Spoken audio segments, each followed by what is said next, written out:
तर ज्या माणसाने माणसाला माणूस म्हणून जगण्याचा अधिकार प्रदान करून दिला, ज्या माणसाने सर्व आयुष्य समाजासाठी, पूर्ण भारतीयांसाठी घालवलं, ज्यांना आपण जागतिक लेवलचं विद्वान म्हणून ओळखतो, का तर त्यांनी अनेक क्षेत्रामध्ये अभ्यास केला.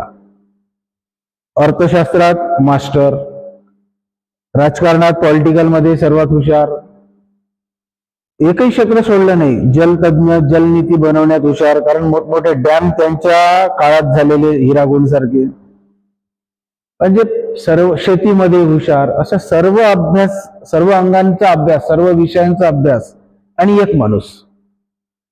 एवढ्या पदव्या आणि एक माणूस.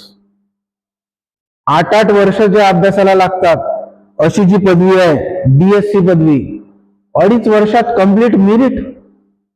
आणि अशा माणसाचा अभ्यास करण्याचं आज सौभाग्य तर आपण बघतोय. डॉक्टर बाबासाहेब आंबेडकर, ज्यांना आपण महामानव म्हणून, भारतरत्न म्हणून, विश्वभूषण म्हणूनही ओळखतो, ज्यांना जागतिक लेवलचं विद्वान म्हणून आपण ओळखतो, अशा डॉक्टर बाबासाहेब आंबेडकर यांचा जन्म हा झालेला आहे 14 एप्रिल 1891. 14 एप्रिल 1891 मध्ये. यांचा जन्म कुठे? तर यांचा जन्म आहे महू नावाचं गाव आहे. तर हे महू MP मध्ये येते, मध्य प्रदेश. मध्य प्रदेशमध्ये इंदोरच्या थोडस बाजूला महू, तिथे एक मोठं रेल्वे स्टेशन ज्याला डॉक्टर बाबासाहेब आंबेडकर टर्मिनल असं नाव दिलेलं. तर महू MP मध्ये यांचा जन्म झाला 14 एप्रिल 1891. यांचं बालपण किंवा यांचं जे शिक्षण आहे ते सुरुवातीला सातारामध्ये झालं. तर सातारा जिल्ह्यामध्ये यांचं प्राथमिक शिक्षणाला सुरुवात झाली. 1907 मध्ये हे एल्फिस्टन कॉलेजला आले. तर हे एल्फिस्टन कॉलेज, इथं यांचं 10वी पर्यंतचं शिक्षण, हायस्कूल म्हणा, एल्फिस्टन हायस्कूल, या ठिकाणी यांची 10वी म्हणजे मॅट्रिक. त्यानंतर 1913 मध्ये एल्फिस्टन कॉलेज मधूनच यांचं BA कम्प्लीट झालं. एल्फिस्टन कॉलेज याच ठिकाणी बाबासाहेबांचं 1913 मध्ये BA कम्प्लीट झालं. त्यानंतर शिकायसाठी त्यांना मदत लागत होती, कारण आर्थिक स्थिती जराशी जेमतेम. शिक्षणाची खूप इच्छा, तीव्र इच्छा, आणि सयाजीराव गायकवाड या व्यक्तीच्या मदतीनं त्यांना एल्फिस्टन कॉलेजमध्येच 25 रुपये स्कॉलरशिप मिळायला लागली होती. आणि त्यांच्याच मदतीनं बाबासाहेब 13 ते 16 या काळामध्ये MA करण्यासाठी कोलंबिया विद्यापीठात गेले. हे आहे कुठे? तर कोलंबिया आहे अमेरिकेमध्ये, US मध्ये. तर कोलंबिया विद्यापीठ अमेरिका या ठिकाणी यांचं शिक्षण पुढचं सुरू झालं. आणि या शिक्षणासाठी सयाजीराव गायकवाड यांची मदत, सयाजीराव गायकवाड यांच्या मदतीने यांचं सुरुवातीचं शिक्षण बरंच पुढे गेलं. आणि जिथे यांनी MA केलं त्या ठिकाणी ट्रेड इन एशियंट इंडिया, म्हणजेच प्राचीन भारतातला काय व्यापार आहे, असा एक मोठा प्रबंध सादर केला. आणि त्यांचं MA तिथे कम्प्लीट झालं. 16 मध्ये कोलंबिया विद्यापीठातच यांनी PhD साठी अभ्यास सुरू केलेला, जिथे त्यांनी national dividend of India historical and analytical study हा एक प्रबंध लिहिला. हा लगेच प्रसारित नाही झाला, हा 17 मध्ये प्रकाशित झाला. आणि 17 मध्ये मग यांना PhD प्रदान करण्यात आली. 16 मध्ये यांनी स्टडीला सुरुवात केली.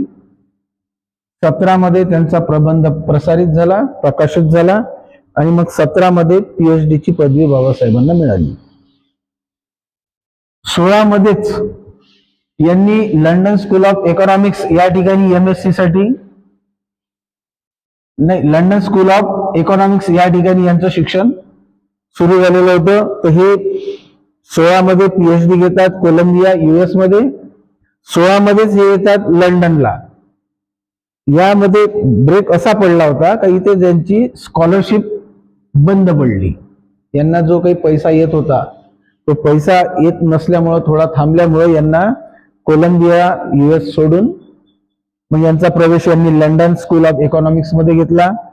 त्या ठिकाणी इथे मदत मिळायला लागली. 16च्या नंतर ती होती शाहू महाराजांची. शाहू महाराजांनी 1920 मध्ये जेव्हा समाजाला आंबेडकरांची ओळख करून दिली, तेव्हा शाहू महाराजांच्या मदतीनं पुढचं शिक्षण होत गेलं. 21 मध्ये MSc झाले, 23 मध्ये बॅरिस्टरची परीक्षा लंडनलाच पास केली. तर हे इथनं शिक्षण लंडनचं सुरू. 16च्या अगोदरचं शिक्षण हे होतं कोलंबिया विद्यापीठ अमेरिका. प्राथमिक शिक्षण हे होतं सातारा आणि BA मॅट्रिक BA MA हे शिक्षण होतं एल्फिस्टन कॉलेज मुंबई. म्हणजे शिक्षण झालं सातारा, नंतर झालं मुंबई, नंतर झालं US मध्ये आणि नंतर झालं लंडन मध्ये. अशा पद्धतीनं बाबासाहेबांचं शिक्षण कुठं कुठं कसं कसं झालं हे आपण पाहत होतो. त्यांनी 23 मध्ये बॅरिस्टरची परीक्षा पास केली. हे जे DSC म्हटलं, ज्याला 8-8 वर्ष लागतात या अभ्यासाला, सामान्य विद्यार्थी 8 वर्षात पूर्ण करतात. यांनी दिवसाची रात्र करून 18 तास कमीत कमी अभ्यास. 24 तासातले जर 18 तास अभ्यास करत असतील तर 8 वर्ष कशाला लागणार. त्यांनी ते 2.5 वर्षात कंप्लीट करून टाकलं. कारण एक तर दुसऱ्या इकडनं मदत येत आहे, शाहू महाराज यांच्या मार्फत मदत, तर कधी सयाजीराव गायकवाड यांच्या मार्फत मदत, आणि आपण गेलो आहे लंडनला अभ्यासासाठी. 100% फोकस ऑन स्टडी. 2.5 वर्षामध्ये DSC कंप्लीट, आणि तेव्हाच त्यांना आपण जागतिक लेवलचा विद्वान म्हणून संबोधतो. तर इथे काही पदवी आहेत. जसं MA करण्यासाठी काय केलं तर ट्रेड इन एन्शियंट इंडिया म्हणजे प्राचीन भारतातील व्यापार हा प्रबंध सादर केला. PhD साठी काय सादर केलं तर national dividend of India historical and analytical study हे सादर केलं. आणि DSC साठी काय केलं तर लंडन मध्ये DSC करताना problem of rupee, its origin and solution या पद्धतीचा ग्रंथ सादर केला. तर हे 3 वेगवेगळे प्रबंध त्यांचे आहेत 3 वेगवेगळ्या पदव्यांसाठी. यातली जी आपण पाहत होतो DSC, तर DSC साठी जी प्रॉब्लेम ऑफ रुपी घेतलं, लिहिलं, प्रबंध सादर केला, याच्याच धर्तीवर, याच्याच आधारावर भारतामध्ये जी 35 ला बँक आली, 1935 ला 1 एप्रिल 1935 ला भारतात जी बँक आली, जिला आपण RBI म्हणतो, की RBI स्थापन होण्यासाठी याचा अभ्यास झाला, प्रॉब्लेम ऑफ रुपी. तर भारतामध्ये हे RBI बँक निर्माण होण्यापूर्वी problem of rupee and its origin and solution याचा अभ्यास करून मग ही RBI ची स्थापना काही कालावधीनंतर आली. तर याच्या मागे त्याचा हात आहे. तर ज्या व्यक्तित्वाचा एवढा वेगवेगळ्या क्षेत्रातला अभ्यास आणि सर्वच मास्टर की, म्हणजे पास व्हायचं नापास व्हायची भीतीच नाही, मेरिट म्हणजे मेरिट. तर याच्या मागे एक मोठे कष्ट होते. ते कष्ट यांनी 18 तास अभ्यास केला आणि याची सुरुवात यांच्या प्राथमिक शिक्षणापासून झाली. यांचे सपकाळ हे त्यांचे नाव होतं, सपकाळ, सकपाळ. आणि हे आंबावडे गावचे होते. आंबवडे गाव काहीतरी, आंबवडे गाव आहे. तर आंबवडे गावचे आहेत म्हणून याले आंबवडेकर असेही म्हणत. यांचं ओरिजिनल आडनाव होतं सपकाळ. पण यांचे एक गुरुजी होते, त्या गुरुजीचं नाव होतं आंबेडकर.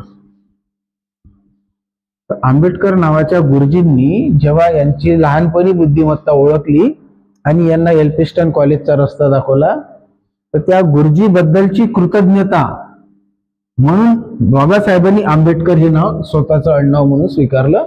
स्वतःचं नाव म्हणून आंबेडकर नाव वापरलं. ऍक्च्युअली त्याच्या गुरुजीचं नाव. आपल्यासाठी हे आंबेडकर एक महान व्यक्तिमत्व, त्यांच्याविषयी कृतज्ञता आपल्यामध्ये असली पाहिजे. मग ती कशी व्यक्त होणार तर त्यांनी 18 तास अभ्यास केला. आपण त्या दिशेने सुरुवात तर करू.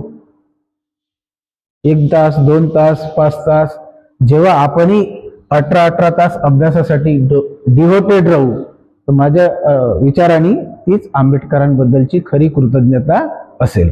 ठीक आहे, आंबेडकरांविषयी आपण अधिक माहिती घेणार आहोत.